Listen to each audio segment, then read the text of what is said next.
کې په سواد کې آبادي ډیره بې لګامه روانه ده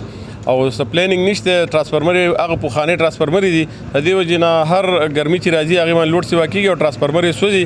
نو اوس زموږ سره زموږ د پارټۍ ملګرو د پټاني په ټرانسفارمر مطابق دغه وکړه چې یاره دا بار بار سوځي. موږ رالو وزټ وکړو، انجینر صاحب امیر مقام صاحب د هدایت مطابق چې به موږ وره کې یا په سواد کې چېرته هم داسې ټرانسفارمر کمزوري یا سوځي یا هغې آبادي سیوا شوي نه وی لګول غواړي، نو تاسو د هغې سروې وکړئ، ما ته راپورټ راولېږئ چې په هغې باندې موږ فوري طور عمل وکړو.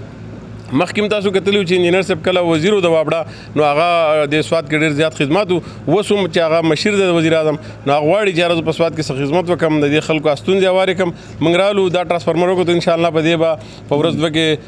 دا به 200 شي او له دې سره به یو اډیشنل موږ 100 بل هم پروپوز کوو چې هغه هم ولګي په دې علاقه کې چې دا تکالیف چې څومره دي، چونکې آبادي ډېره شوې ده او ټرانسفارمر یې وړي دي، هغه پخوانی دي. نو موږ غواړو چې دې کې نوي ټرانسفارمر ولګو، کومې چې وړي دي هغه ټیکو چې دا مسلې حل شي، د خلکو ستونزې هوارې شي. تاسو ته معلومه چې انجینر صاحب خو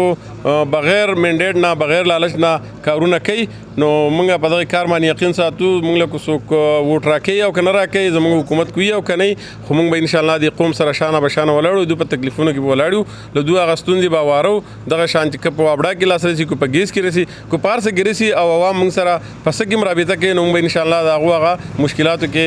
ولاړو، برپور به سره ولاړو، د هغو به انشاءالله څومره خدمت کېدی شي د انجینر صاحب په لاس کې د بل چا په لاس کې هغه به کوو انشاءالله.